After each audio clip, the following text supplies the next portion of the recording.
Impressionnant en effet. Le 15 avril 2019 donc, la cathédrale Notre-Dame de Paris était ravagée par un incendie. Beaucoup d'entre nous sans doute se souviennent de ce jour et se souviennent exactement de ce qu'ils faisaient et où ils étaient à ce moment-là. En ce qui me concerne, j'ai suivi l'incendie à la télévision depuis l'Arménie, à Yerevan, où j'étais pour mon anniversaire, le lendemain. Yerevan, un lieu dont certains d'entre vous savent qu'il est important pour moi. Et c'est sans doute pour cette raison que l'incendie de Notre-Dame de Paris reste gravé dans ma mémoire, formant un souvenir défiant le temps, ce qui est d'ailleurs le propre des souvenirs. Défier le temps, c'est précisément l'enjeu de la reconstruction de la cathédrale, telle que nous la raconte Bernadette Sauvaget dans son livre « Notre-Dame de Paris ressuscitée », paru en 2024. Faire renaître un bâtiment, retrouver des techniques anciennes tout en utilisant des technologies modernes, découvrir des éléments perdus du bâtiment et parfois même antérieurs à lui, pour l'inscrire à nouveau dans un temps long, c'est tout cela qui s'est joué à travers le chantier de reconstruction. Il fallait aussi de la vision, de l'esprit d'entreprise, du leadership. On rejoint là les exigences de la conduite d'une organisation. Bernadette Sauvaget nous en donne un récit détaillé dans son livre, au plus près du vécu de chacun des acteurs de cet extraordinaire chantier. Elle le fait avec d'autant plus de brio, de force de persuasion et de conviction aussi, que la cathédrale rejoint certains de ses principaux centres d'intérêt.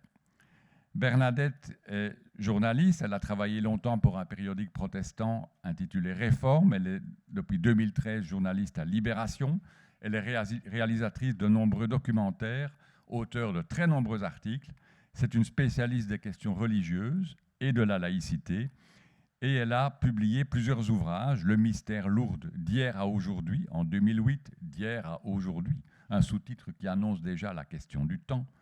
Une voix protestante, un livre d'entretien avec Jean-Arnold de Clermont en 2011. L'affaire Ramadan, autre sujet, Sexe et mensonges, la chute d'une icône en 2019. Et Le Monde selon François, les paradoxes d'un pontificat plus récemment. Je crois savoir qu'elle s'attaque aujourd'hui à une étude sur le cas de l'abbé Pierre. Alors Bernadette, avant de déconstruire l'image de l'abbé Pierre, raconte-nous la reconstruction de la cathédrale. J'ai de l'achat, voilà. Merci de cette invitation. Le challenge est élevé là, après toutes ces interventions brillantes. J'avais appelé ma petite conférence Notre-Dame, le temps retrouvé, mais peut-être que je vais changer et que je vais appeler ça Notre-Dame est-elle robuste, par exemple. Je crois qu'elle est robuste. Voilà. Alors moi, je me suis trouvée par hasard à Notre-Dame le soir de l'incendie. J'étais là à 19h10 et j'étais dans le RER à la station Saint-Michel et on nous a fait descendre de la station du RER et de la station Saint-Michel en nous disant voilà, on ferme la station parce qu'il y a un incendie à Notre-Dame.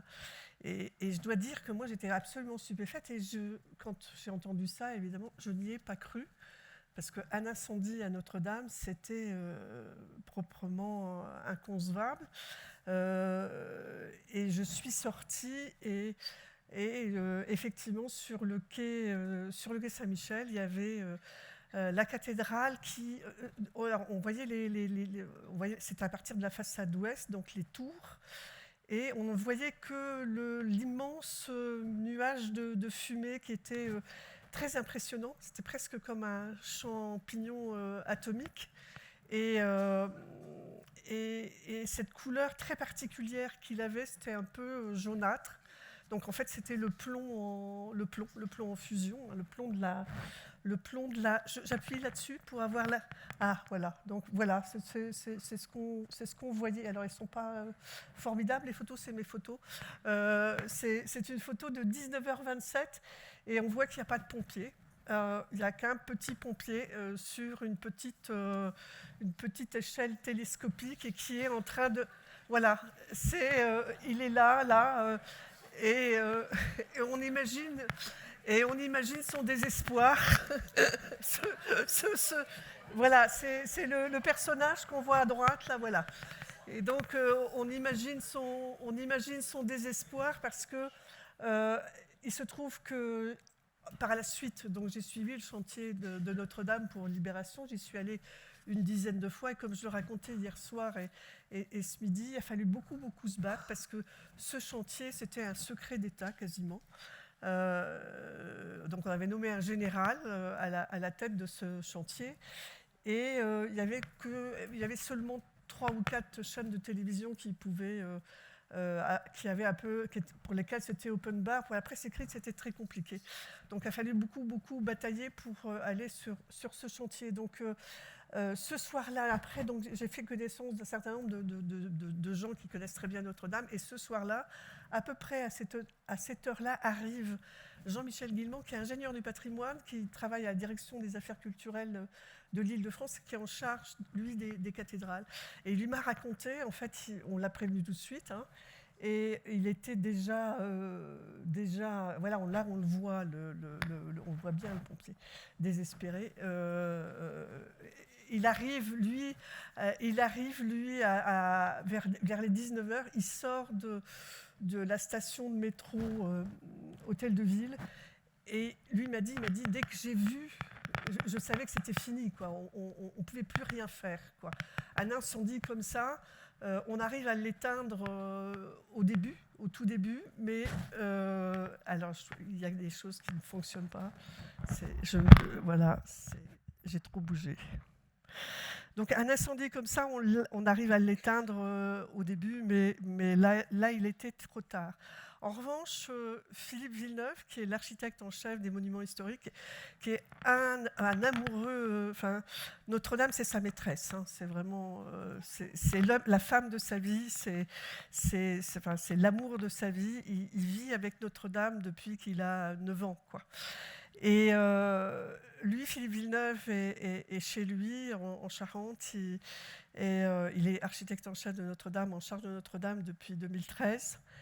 Et il saute évidemment dans le premier TGV. Il sait que l'incendie n'est plus maîtrisable, mais il n'est pas inquiet. Il n'est pas plus inquiet que ça. Il est ravagé il a été ravagé, il est encore ravagé de culpabilité parce qu'il se dit qu'il n'a pas protégé la femme de sa vie, si je puis dire.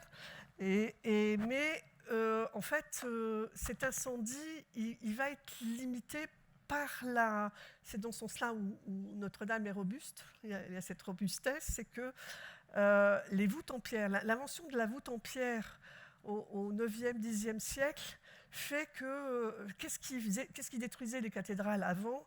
C'était effectivement les incendies.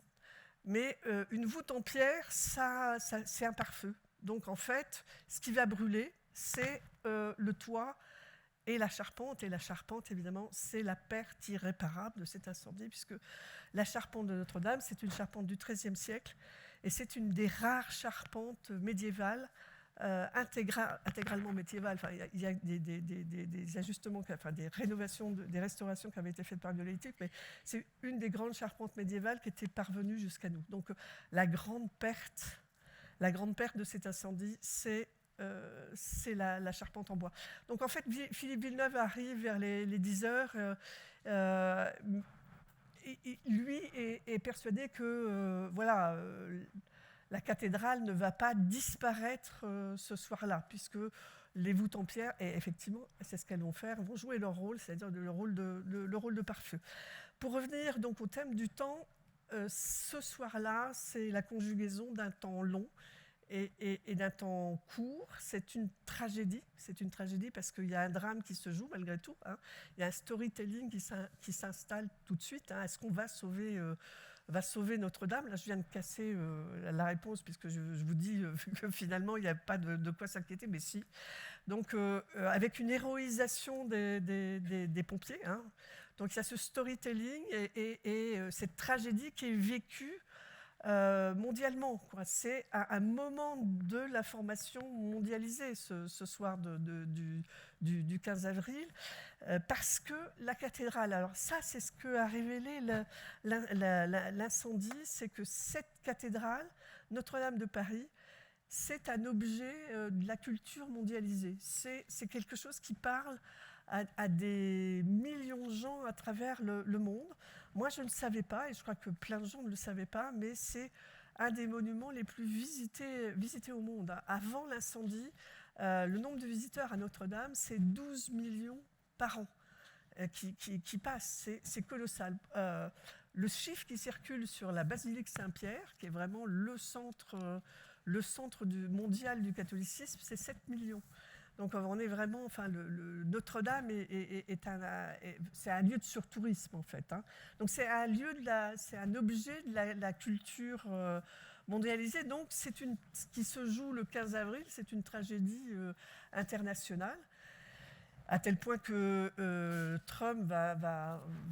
président Trump va faire quelques tweets intempestifs et suggérer aux autorités françaises d'envoyer les Canadair sur Notre-Dame. Et évidemment, on l'a remercié poliment de son conseil, puisque si on largue de l'eau de Canadair, là, effectivement, on effondrait la cathédrale. Mais c'est aussi un drame. C'est important, cette dimension internationale. Moi, je n'avais pas pris conscience que Notre-Dame, c'était un patrimoine mondial. Donc après, moi, j'ai pu rencontrer des gens qui sont très au fait de ça. L'ancien chargé de communication de la cathédrale qui me dit, par exemple, Barack Obama. Il y a une fascination. Il y a une fascination des Américains pour Notre-Dame. C'est une fascination très, très, très forte pour Notre-Dame. Quand Barack Obama est venu en 2009 en visite officielle à Paris, le moment de la visite privée d'Obama à Paris, ça a été Notre-Dame. Il a passé 1 heure. On a fermé Notre-Dame pour Barack Obama et sa famille pendant 1 heure. Il y a des grands... André Finot, qui est l'ancien chargé de communication de la cathédrale, son numéro de téléphone, il est connu de toutes les conciergeries des grands palaces parisiens, parce que les stars, Beyoncé, Travolta, toutes les grandes stars internationales demandent à visiter Notre-Dame. Moi, toute cette fascination de Notre-Dame, je ne la connaissais pas, elle était peu connue. C'est aussi, évidemment, ce soir-là, c'est une tragédie internationale, mais c'est aussi une tragédie nationale. Je vais faire un peu de pub pour la maison qui m'emploie et qui me nourrit, Libération. Le titre de l'édition de Libération du 16 avril, c'est Notre drame. Il y a une photo de Notre-Dame en feu, et c'est notre drame, parce que vraiment, c'est vécu... oui, c'est un drame national, parce que... alors, c'est un contexte particulier. On se trouve... c'est le 15 avril 2019, et on est en train de sortir de la grande crise des Gilets jaunes. Ce soir-là, Emmanuel Macron doit faire une intervention à la télévision pour essayer de clore cette crise des Gilets jaunes. Mais c'est aussi, ça s'inscrit dans cette séquence qui a été très traumatisante pour la société française. C'est les attentats, la série d'attentats islamistes, de tueries de masse, on peut dire aussi. En ce qui concerne le Bataclan et l'attentat de Nice, moi je préfère dire tuerie de masse, parce que c'est de ça dont ça relève. Et en fait, l'incendie de Notre-Dame, il arrive dans ce contexte de crise, de traumatisme de la société française. Et ça révèle aussi que Notre-Dame est bien au-delà. Donc c'est dans ce contexte-là, de moments plus que déprimés, d'interrogation profonde. Et Notre-Dame est un lieu qui transcende son identité religieuse. C'est un monument de l'histoire de France. C'est-à-dire qu'il y a les grands événements, les grands événements de l'histoire de France se produisent là. C'est-à-dire qu'elle transcende la force du monument est au-delà de sa fonction cultuelle, en fait. Hein. C'est un lieu de la mémoire, c'est un lieu de l'histoire, et c'est aussi un lieu d'unité, en fait. Hein. C'est paradoxalement, pour une république qui revendique haut et fort sa laïcité, Notre-Dame est un lieu d'unité. Donc c'est tout ça qui est en train de peut-être disparaître, en fait. Hein. Et c'est là où on retrouve ce temps long et ce moment, c'est-à-dire un incendie, c'est quelques heures, un instant, un bref instant, et qui s'inscrit dans un temps long qui est celle de l'appropriation de l'histoire. Notre-Dame, c'est 850 ans d'histoire. Les grands moments, enfin, l'un des derniers grands moments pour moi de force de Notre-Dame, c'est le glas que sonne Notre-Dame pour l'attentat de Charlie Hebdo. Le lendemain de l'attentat de Charlie Hebdo, il y a une minute de silence à midi, et à ce moment-là, le grand bourdon de Notre-Dame, le gros bourdon de Notre-Dame et de Manuel sonne le glas. C'est assez invraisemblable d'imaginer un lieu de culte catholique sonner le glas pour la rédaction de Charlie Hebdo, mais c'est ce qui s'est passé ce jour-là. C'est-à-dire qu'en fait, Notre-Dame, c'est un lieu d'unité, un lieu fort. Donc en fait,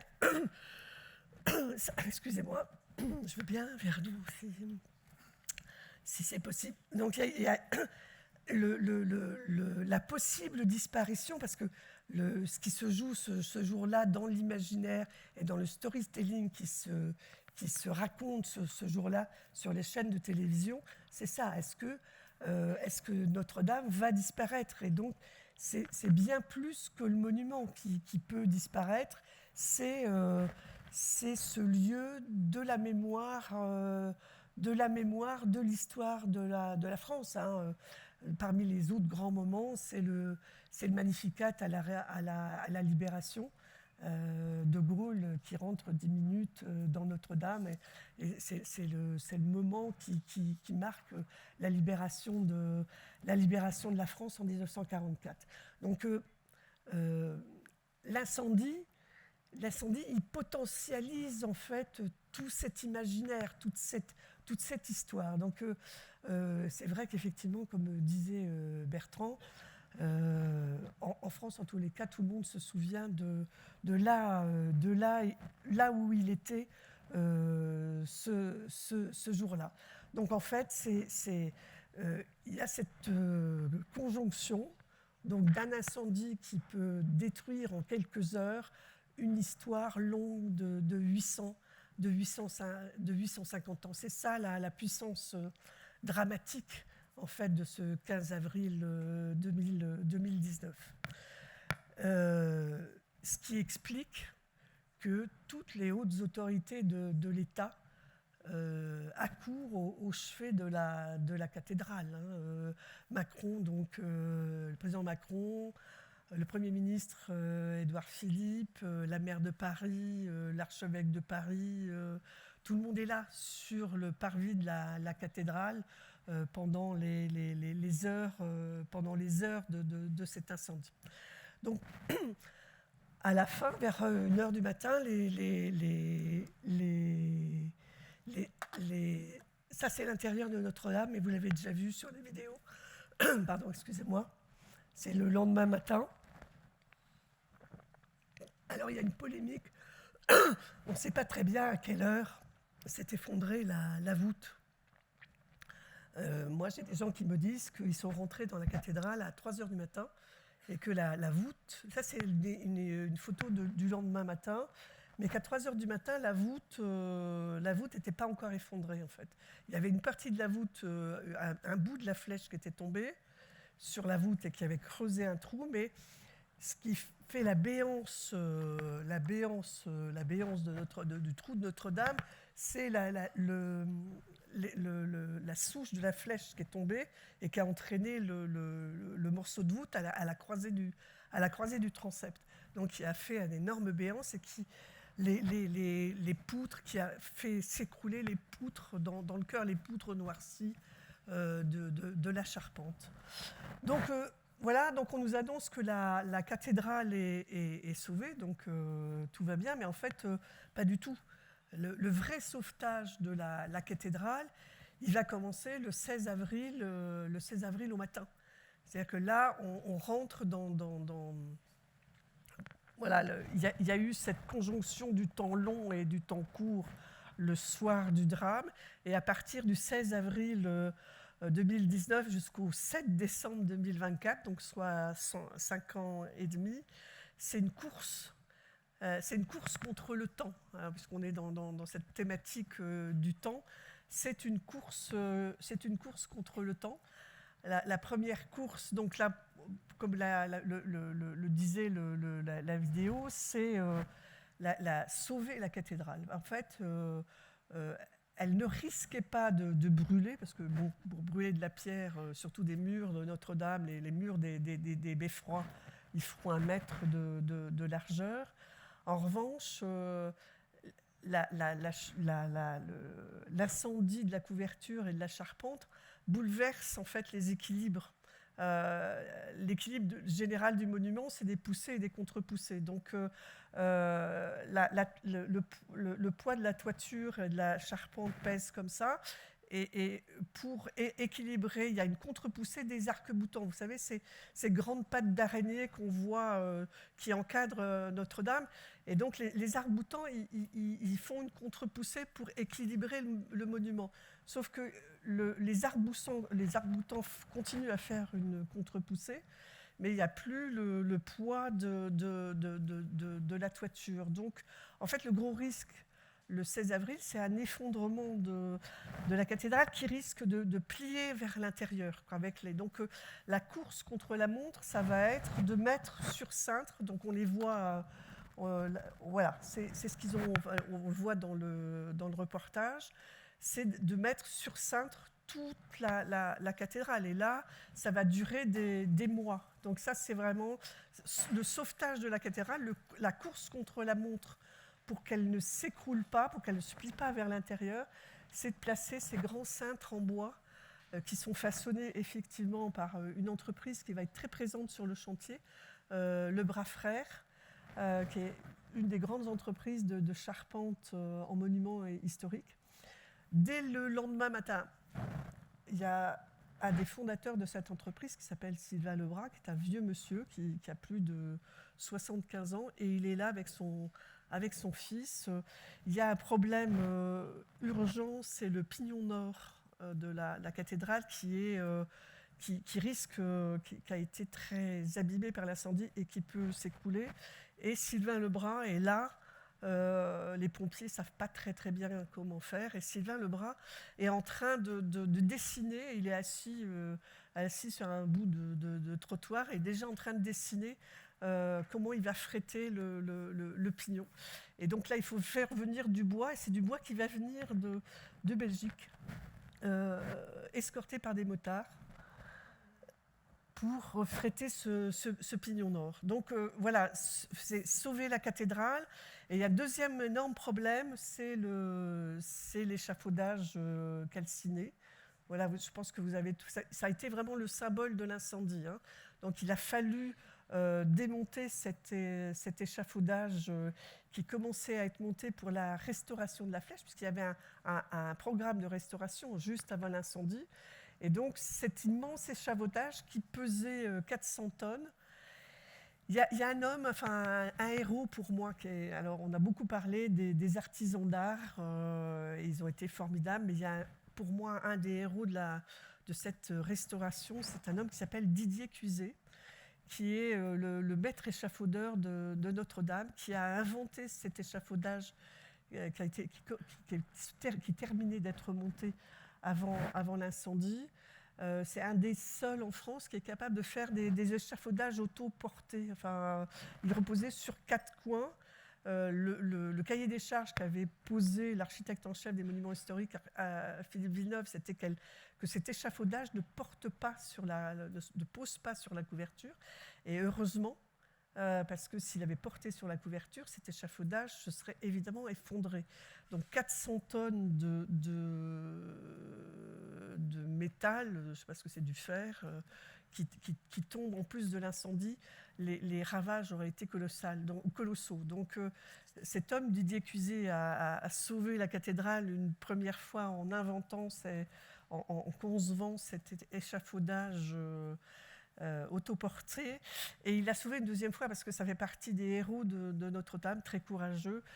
Alors lui, il va passer la nuit de l'incendie, il la passe au poste de police, cette nuit-là, il la passe à la police judiciaire parce que Europe Échafaudage, qui dirige, est la seule entreprise, puisqu'ils sont en train de monter l'échafaudage, et c'est la seule entreprise qui est sur le chantier le jour de l'incendie. Donc les premiers à être suspectés vont être les ouvriers de cette entreprise. Donc lui, il est sommé d'aller passer. Enfin, il passe la nuit à la police judiciaire, et il arrive à 6h du matin sur le parvis de Notre-Dame. Et avec Philippe Villeneuve et quelques pompiers, il commence à faire un tour. Et lui, ce qui l'inquiète, c'est l'équilibre de son échafaudage. Et avec deux de ses ouvriers, ils vont prendre, sans demander l'avis ni l'autorisation à personne, ils vont prendre des risques colossaux, et ils vont monter sur l'échafaudage pour le solidifier. Moi, je trouve que c'est vraiment... ça m'émeut parce que je trouve que c'est des gens qui ont un courage extraordinaire, quoi. Qui risquent leur vie, qui ont risqué ce jour-là leur vie, quoi. Donc voilà, c'est un petit excursus sur Didier Cuizet, parce que alors il a reçu la Légion d'honneur, mais je trouve qu'il l'a mérité doublement, triplement. Voilà. Donc la course contre le temps qui va durer jusqu'à l'automne 2020.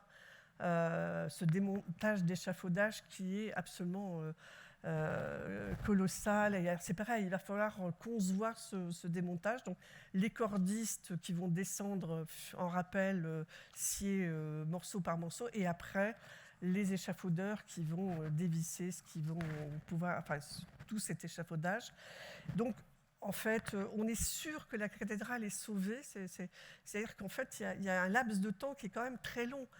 Il y a 1 an et demi où la cathédrale, la fin du montage de l'échafaudage, c'est à l'automne de 2020. Donc il y a 1 an et demi où la cathédrale reste en danger. La course contre la montre, en fait, la deuxième course contre la montre à Notre-Dame, c'est le délai que va imposer Emmanuel Macron. Donc il décide que la Startup Nation, la France, est capable de reconstruire, rénover la cathédrale en 5 ans.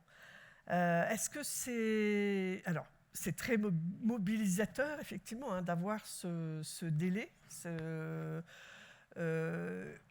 Il se félicite à la réouverture qu'on l'a tenue. Moi, je pense que si on l'a tenue, c'est parce qu'il y a eu quelque chose qui est de l'ordre, effectivement, aussi de l'exceptionnel, mais qui est lié à ce qu'est Notre-Dame dans l'histoire de France. Il y a une mobilisation exceptionnelle de quelques grandes fortunes françaises. La collecte, la souscription nationale, c'est 846 millions d'euros. C'est la plus grande, de l'histoire connue à ce jour, c'est la plus grande collecte, c'est la plus grande souscription mondiale. Je veux dire, la plus grande collecte, ça c'est un rapport de la Cour des comptes en France qui le dit. La plus grande la collecte avec laquelle on peut comparer ça, c'est celle qui a eu lieu pour le tsunami en 2004 en Asie. Mais on était à 350 millions. Là, c'est 846 millions. Alors, sur ces 846 millions, c'est quelques grandes fortunes françaises. LVMH, Bernard Arnault, la famille Arnault, 200 millions. Les Meyers-Bettencourt, la fondation L'Oréal Bettencourt, 200 millions aussi. François Pinault, 100 millions. Et puis Total, la fondation Total pour 100 millions. Donc on a sur 846 millions, on a 600 millions qui vient de grandes fortunes françaises et de la grande entreprise, l'une des très très grandes entreprises françaises, Total. Donc ce délai que donne 10 secondes. Ah. Ce délai que donne Emmanuel Macron, qui effectivement est un délai mobilisateur, il n'est tenable que parce qu'il y avait les moyens. Je veux dire, sans cette somme absolument colossale de dons, des 846 millions de dons, jamais ce délai ne pouvait être tenu. Enfin, je veux dire, les couvreurs, charpentiers ont travaillé en 2-8, on a fait venir des spécialistes de partout, on a mobilisé toutes les grandes entreprises de monuments historiques, les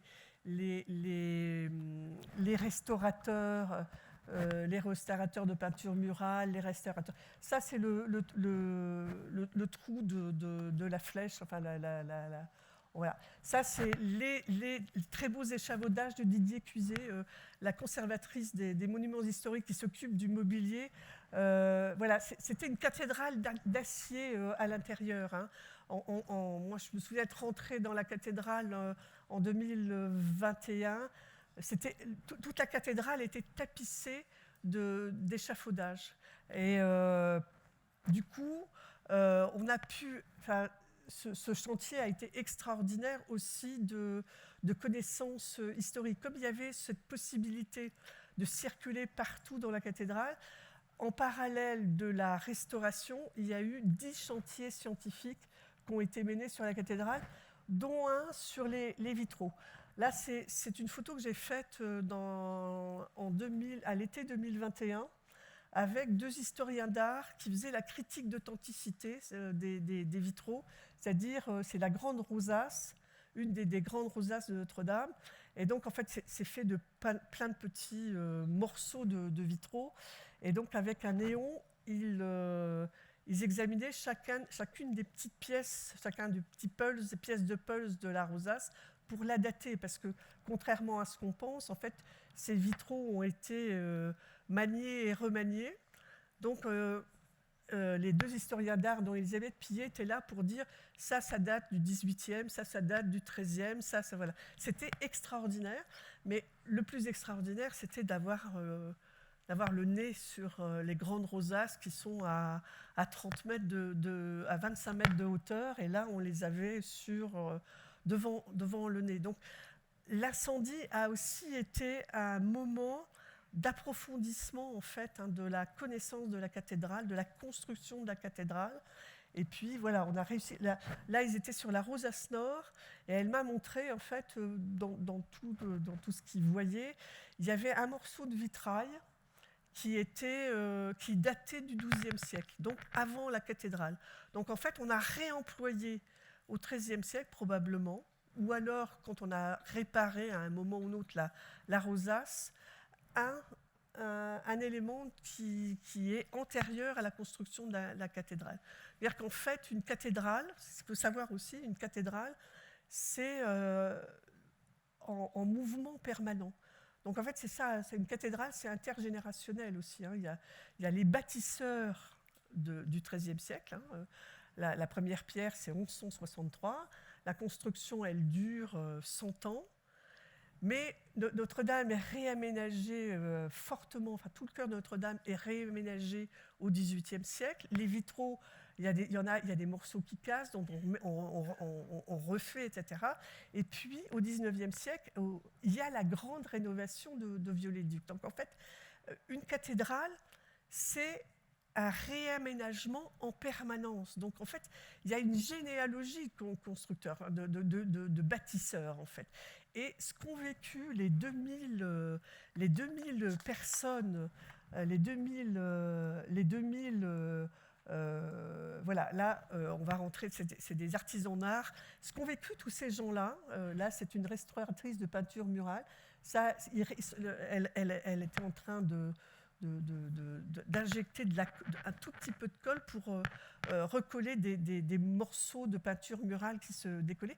Ce qu'ont vécu ces gens, et ils l'ont vraiment vécu comme ça, c'est ils participaient en fait à cette généalogie de bâtisseurs de cathédrales. Enfin, je crois que ça a été voilà. Et ce que disent les restauratrices de peinture murale, là c'est la clôture du chœur gothique qui est une splendeur.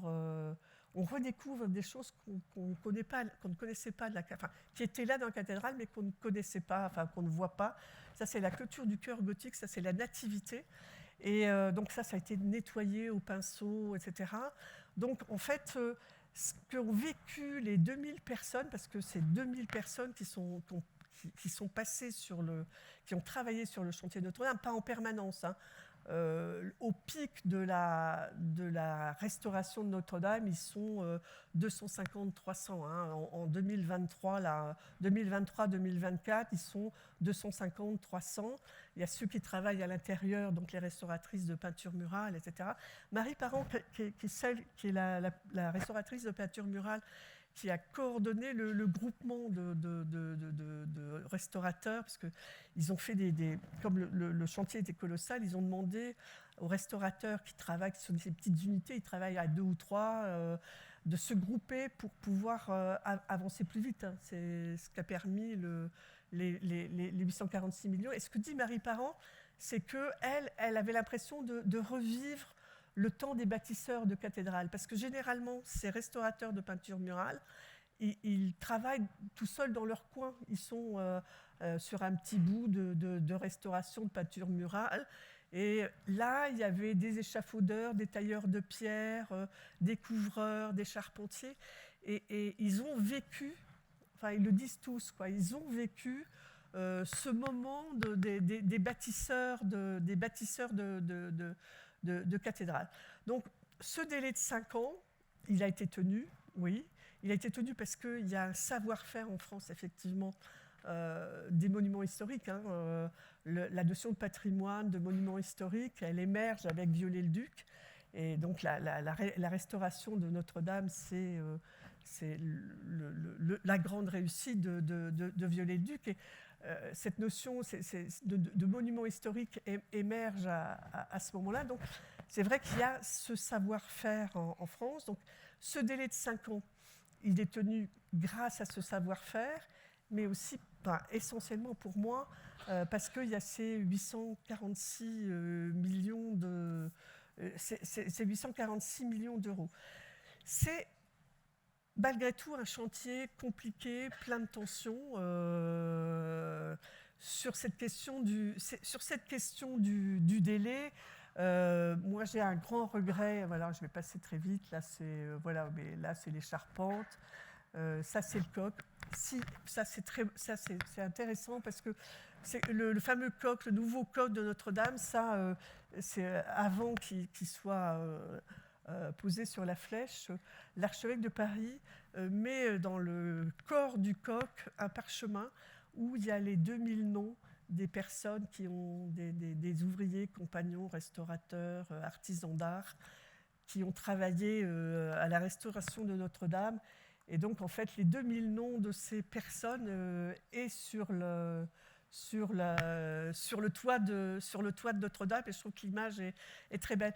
Là, vous avez vu la croix de chevet, la fameuse croix de chevet.